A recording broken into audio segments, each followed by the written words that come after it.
So let's move on to episode 4 now. The Ark of the Covenant has been found, this I know, for the Bible tells me so. And we'll continue to examine the biblical and the scriptural evidence for the alleged discovery of the Ark of the Covenant by the late Ron Wyatt. So let's just quickly summarise so far.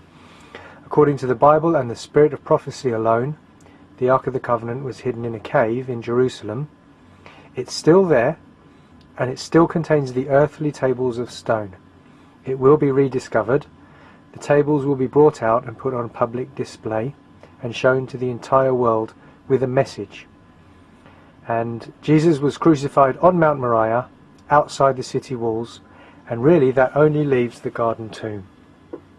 And that thick black line are the city walls. So another point then is that Ellen White says that Jesus was crucified on Mount Moriah, as we've seen, and outside the city walls, as we've seen. Now, if you look at Mount Moriah on the right, and you've got the Temple Mount down in the bottom right-hand corner, as you follow that mountain up in a sort of a northwesterly direction, Moriah goes outside the city walls, which is what Ellen White said, but it only goes outside the city walls for a little way. In fact, it only covers that blue circled area. Okay, that's the only part of Mount Moriah which is outside the city walls, and it's a very, very small area. So if you're looking for the site of the crucifixion, you're looking on Mount Moriah, north of the city walls, you've only got that blue circled area to look at. And it's a very small area, so you don't have much investigation to make. Now, as you look around that area, there is only one place where there's a skull feature in a cliff face. There's only one place which people say is a candidate for the site of the crucifixion, where there is a 1st century tomb, debatably. Some people debate that it's 1st century. But anyway, and that is, as we have said, that is the garden tomb. So really, if we're going to be sensible about it, the garden tomb is the site of the crucifixion of Jesus Christ. It's the only place on Mount Moriah north of the city wall with a skull face feature and a tomb, and somewhere that claims to be the site of the crucifixion. So according to Sister White, the Church of the Holy Sepulchre is definitely not the site of the crucifixion and burial of the Messiah. According to Sister White, the garden tomb is the only candidate for the crucifixion of Christ. Now, another point which I don't think I mentioned but would like to in the last few episodes is that Ellen White in 1915 in Prophets and Kings, page 453, she said that the Ark of the Covenant was secreted in a cave in Jerusalem, and then at the bottom there in bold she said, "That sacred ark is yet hidden. It has never been disturbed since it was secreted." Now, I can't remember if I made this point or not, but just in case, that was written in 1915, nearly 100 years ago now, and so some might think that they could contend that the ark has been moved since. In other words, that the ark has been discovered by somebody and moved from that cave in Jerusalem in the last 100 years. Now, if that were true, then the burden of proof would be upon them.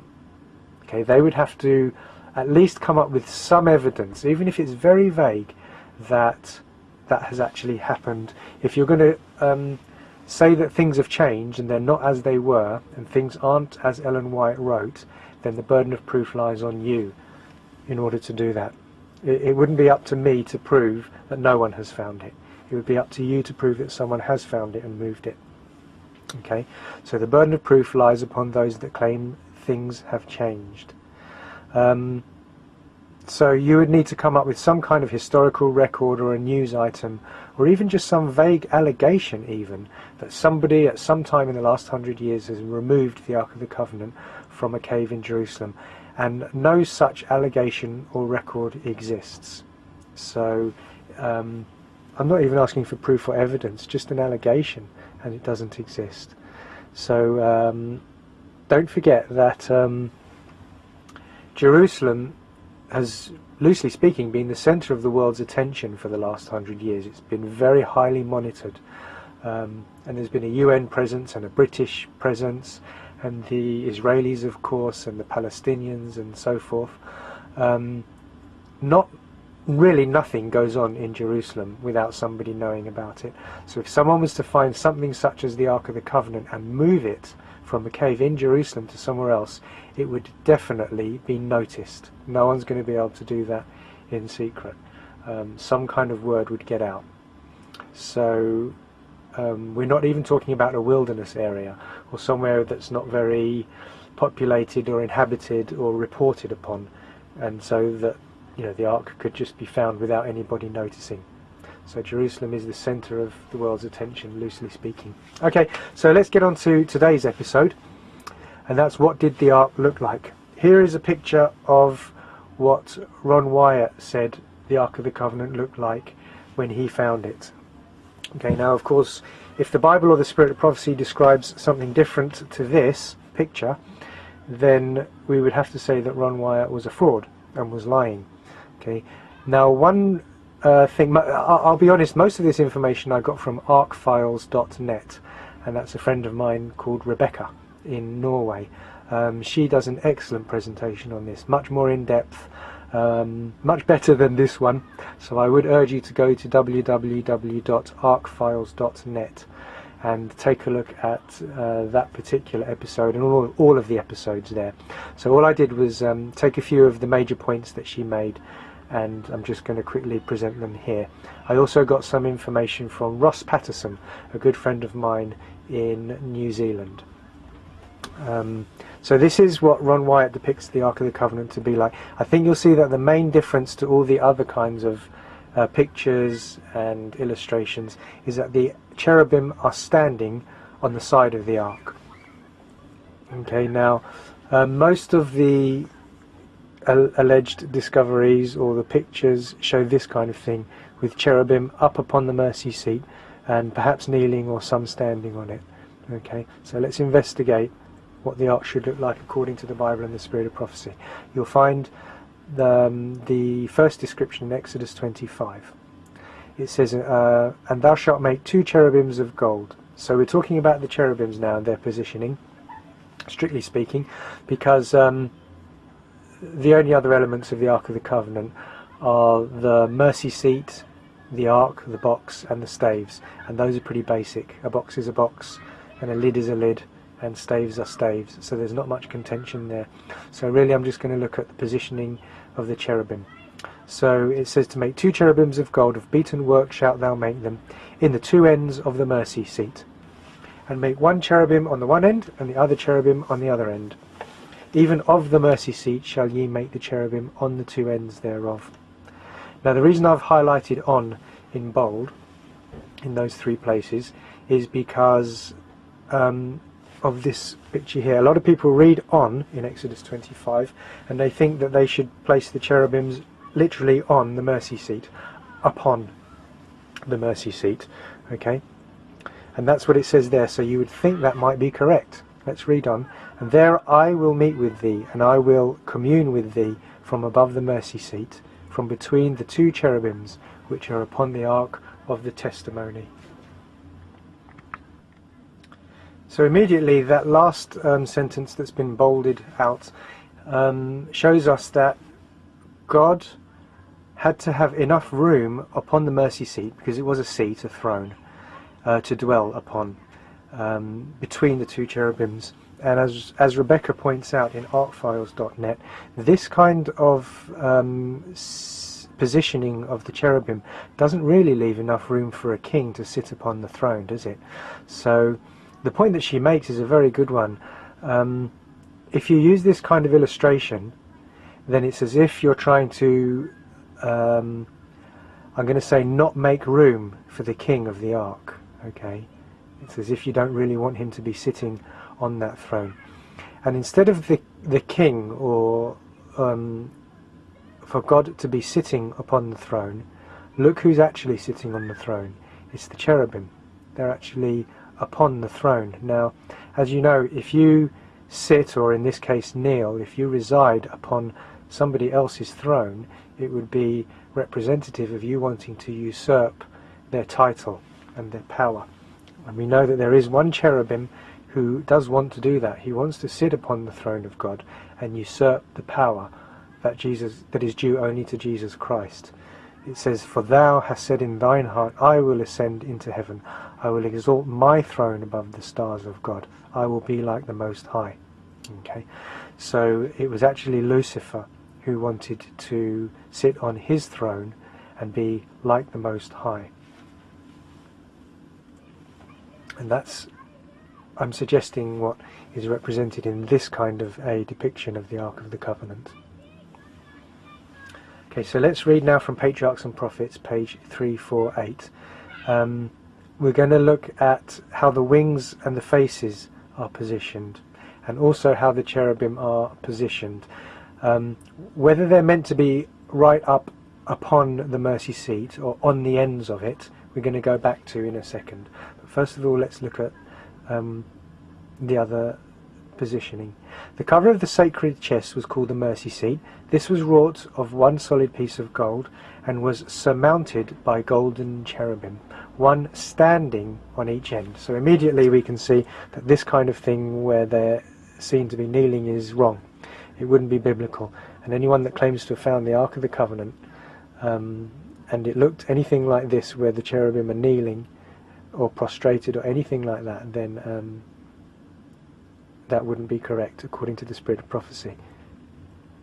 This picture, however, the one that Ron Wyatt claims, does show the cherubim to be standing. And you'll notice that one wing is stretched forth on high and the other wing is folded over the body. Okay, so let's go back to that quote. One standing on each end.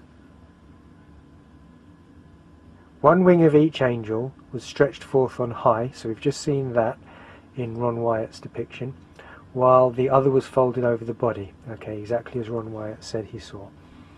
See Ezekiel 1:11. Okay, so that's interesting. Ellen White there in brackets tells us to compare Ezekiel chapter 1 with what the earthly ark looked like. As she continues in tokens of reverence and humility. We're going to do that in a minute, by the way. We're going to go to Ezekiel 1.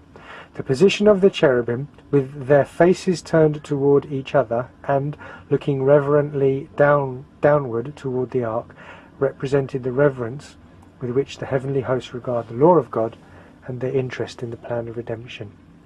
So that's, you can see exactly what Ellen White says. The cherubim are standing, one wing is stretched up on high, the other wing is folded over the body, and the faces are looking one toward each other and downward toward the mercy seat. Not like that. Here you see both wings stretched on high.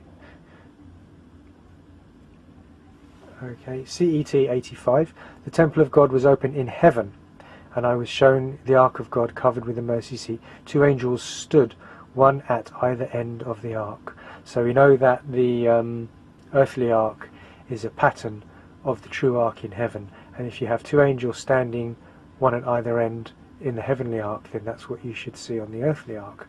It was a perfect pattern of the heavenly ark. And it says, with their wings spread over the mercy seat and their faces turned towards it. And so here you do see their wings, plural, spread over the mercy seat and their faces turned toward it. Wings plural because it's one of each. One wing of each cherubim makes two. Christ in his sanctuary, page 5. Above the ark, where the angels stood, was an exceeding bright glory. And you can see here that the angels are above the ark. Okay, their bodies do extend above the ark. And they are standing. Okay, it says where the angels stood. Back to Exodus 25, verse 20. And the cherubims shall stretch forth their wings on high, covering the mercy seat with their wings. That's exactly what they're doing with one of their wings, one each. And their faces shall look one to another. Toward the mercy seat shall the faces of the cherubims be. Okay, that's what their faces are doing. Okay, this from 1 Bible Commentary 1107, and also found in those other references at the top. The ark of the earthly sanctuary was the pattern of the true ark in heaven. So that's what we've just said. There, in heaven, beside the heavenly ark, stand living angels. So she's saying in heaven the living angels, the cherubim, are standing and they're beside the ark. They're not standing on top of the ark, which would be quite irreverent, actually, to be standing up on a throne, somebody else's throne. To be, I mean, even to stand on your chair as human beings is regarded as rude. There beside the heavenly ark stand living angels at either end of the ark, each with one wing overshadowing the mercy seat and stretching forth on high, while the other wings are folded over their forms in token of reverence and humility. And that's exactly what you see there. Okay, the faces, the one wing stretched, the one wing over the body, standing on either side of the ark. Okay. All right, now, as I said, we're going to go back to this word on, because, as we said, in the heavenly ark, on the heavenly ark, the angels are not standing on it. Okay, so what does the word on mean? It's the Hebrew word, and it can also mean beside, or coming forth out of, or touching. It was Ross Patterson that did this research, which helped me out here, and he made the point that we can speak of wing mirrors being on a car, but it doesn't mean they're sitting on top of the roof. Or we can talk about tyres or wheels being on a car, and again, it doesn't mean the wheels are on top of the roof. And it's the same for this Hebrew word. In Exodus 25:19, when it says the cherubims are on the two ends thereof, it is a Hebrew 5921. And if you go through the Bible, if you look in Exodus 27 and Exodus 12, it translates that same Hebrew word as before, as in front of, or in Exodus 12:7, it says, "And they shall take the blood and strike it on the two side posts and on the upper door post of the houses." I'm sure that would be talking about the Passover blood. And of course it wasn't sprinkled on top of the doorposts. Essentially there was no such thing really. It was just sprinkled on, in other words, touching. So that's exactly, so that word on doesn't force the angels to be standing on top of the throne. They can be coming out of or beside or touching. We see the same thing again in Exodus 37 verse 8. Okay, in fact, Exodus 37, describing the Ark of the Covenant, uses a different Hebrew word. It's H for Hebrew 4480, which usually means from or out of. And in the margin, if you look at Exodus 37:8, it does actually read out of. Let's read it. One cherubim on, or coming out of, the end on this side, and another cherubim on the other end on that side. Out of. Okay, so there, that same word which has been translated on is now translated out of the mercy seat, made he the cherubims. So he made them coming out of the side of the mercy seat, not standing up upon the top of it. And it says again, on or out of the two ends thereof. So if you were to read it as it was translated in the margin, it would read, one cherub out of the end of this side, and another cherub out of the end on that side. Out of the mercy seat made he the cherubims on the two ends thereof. And that's the marginal reading of Exodus 37 verse 8. And again, the spirit of prophecy does back that up. The ark of the earthly sanctuary was the pattern of the true ark in heaven, and you'll remember it said, there beside the heavenly ark stand living angels at either end of the ark. Okay, so as Rebecca again pointed out, the only depiction that she, I, or anyone knows of with the angels standing beside but also being above the mercy seat is the one that you see below, and that is a artist's representation of what Ron Wyatt saw. No other claim matches the spirit of prophecy. So all the people that have claimed to have found the ark in Ethiopia, it's in Ethiopia, or it's Mount Nebo or Iraq, or I believe England or Ireland or Rome, or all these places, they don't show the Ark of the Covenant to look like this. This is the only one that matches the Bible and the spirit of prophecy. Alright, now we saw Ellen White referencing Ezekiel 1, and that's because in Ezekiel 1 it talks about the heavenly Ark of the Covenant and Ezekiel's vision of the heavenly throne. Exodus 25 says that the earthly ark is the pattern, the exact pattern of the heavenly ark. I think that sentiment is repeated in Hebrews as well. So let's see what it says about the Ark of the Covenant in Ezekiel chapter 1. It says, "And they had the hands of a man under their wings on their four sides." And that's what you see right there. You can see the wing that's folded under the body. There's the cherubim's hands are extending out from under that. Can you see that properly from such a distance? Let's try and zoom in a bit.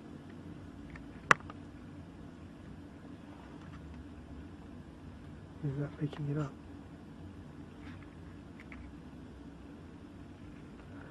Okay, I hope you can see the hands, that they're kind of holding on to the mercy seat, or holding on to the Ark of the Covenant, coming from underneath the wing that's folded over the body. And in fact you can see the other hand underneath the wing, which is stretched forth on high, covering the mercy seat too. So you can see the man's hand.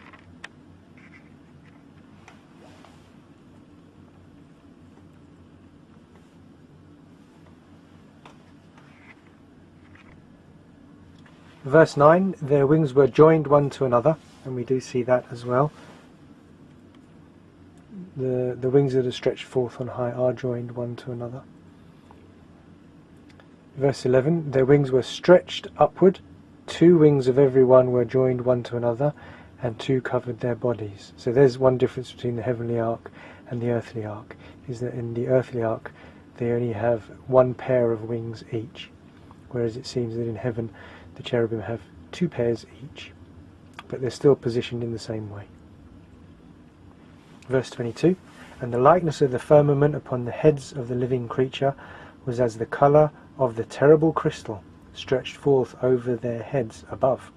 Now, verse 22 is interesting because Ron Wyatt did say that there was a most amazing wall behind the Ark of the Covenant in the cave, and it emitted the colours of the rainbow. It was like a living colour emitting from that wall, and it was almost like these colours were sort of moving. I'm probably not describing it very well, but I think you can find that description in his last interview with Bill Fry. I do have that on my website at www.arkofthecovenant.co.uk. Verse 28, as the appearance of the bow that is in the cloud in the day of rain, so is the appearance of the brightness round about. And so that, of course, is talking about the colours of the rainbow, just like Ron Wyatt said in his last interview. Okay, just drawing to the end now, we'll turn to Early Writings, page 32. She's talking about the heavenly ark, and she's saying that she saw Jesus standing by the ark, and in the middle there in bold you'll see that in the ark in heaven was the golden pot of manna and Aaron's rod that budded. Okay, so those are no longer to be found in the earthly ark. The tables of stone are in the earthly ark. We saw that from 1 Bible Commentary 1109. She says they're still there, safely hidden from the human family, and in God's appointed time they'll be shown to the world with a testimony.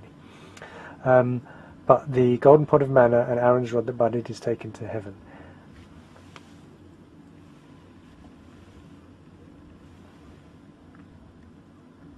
So as we said, this really, according to the Bible and the Spirit of Prophecy, is how the cherubim should look. Any other kind of depiction or representation or allegation that it's been discovered and it looks anything like this, not leaving any room for the king to sit upon his ark, but instead having cherubim usurping the place of the king of the ark, is making of none effect the Spirit of Prophecy.